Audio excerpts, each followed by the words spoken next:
Good morning. Good morning, sir. Good morning. This is.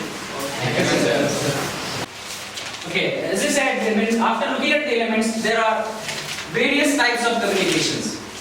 There are various types of communication. You can make a short notes of all this, or you can refer to your notebooks. The first type of communication will be formal communication.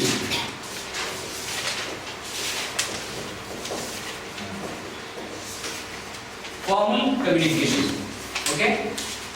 To understand it better, I'll give you a very simple example.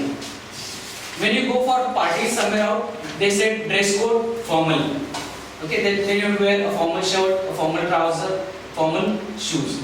That everyone should be sophisticated, everyone should be in a proper thing. Okay? And if say casual, then you can wear t-shirts, jeans. The same way it happens in communication. The formal communication, there should be something in a proper way. It should be in a proper way. If you are addressing, you should write dear sir, dear ma'am, or respected sir, respected ma'am. When you are ending the conversation, if you I'll give you an example of writing a letter. If you are writing an application, you should start with dear sir, dear madam, okay, and you should end with your sincerely, your faithfully, okay. But if you have a get together, a staff get together, your communication which occur will be your informal communication. How's everything? How's at home?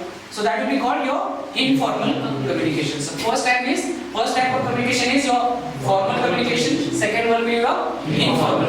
But whenever there words are used, it is called as a verbal communication. There are two types of verbal communication. One is oral. Second one is written. Got everyone? So verbal communication, there are two types. One is oral communication. Second one is written communication. Oral means you use words but you don't write. That is your face-to-face conversations. If someone comes, you say hi, he says hello. That's your oral communication. Or if he says, can you give me sales figure for yesterday? Or can you tell me sales figures for yesterday?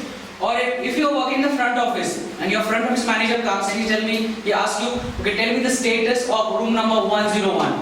If you say it's occupied, okay, you are using words, but are you writing anything? That's your oral communication. Okay, or if you are telling your sales figures on the phone, if you are talking on the phone with your manager or with your colleague, that's your oral communication. Now, written communication. If you write something, that will be called as written communication. Things, and we have waiter. Now, if the general manager says timings for duties will be changing from Monday, for the 1st of February. The duty timings for the restaurant staff will be from 8 o'clock in the morning till 3 o'clock. Again, they will have a break. There is a change in the timings. Is he going to tell directly to the waiter or directly to the restaurant staff? No. He will convey this information to your F&B manager. F&B manager will convey this information to your restaurant manager. Restaurant manager will tell this to your captain, and the captain will tell you this in a briefing. Okay, hotel industry is you can say is the world's only industry where there is a lot of interaction between people involved. Okay, because when you have the guest, you provide them service. Hotel, what do you sell? You sell food products. Okay, you sell rooms. But along with that, what you say? You sell your service. You sell your service. To sell a good service or to sell excellent service, so you should have the guest coming back to your hotel and you have the most revenue again. Okay, to have the complete guest cycle, you should have a proper communication. Without a communication, you cannot sell, and if you don't sell, your hotel you don't have proper sales. If you don't sell, you can't have good sales. And if you can't have good sales, you cannot have good salaries. You cannot have your jobs. So for an effective organization or for effective sales, you should have effective communication.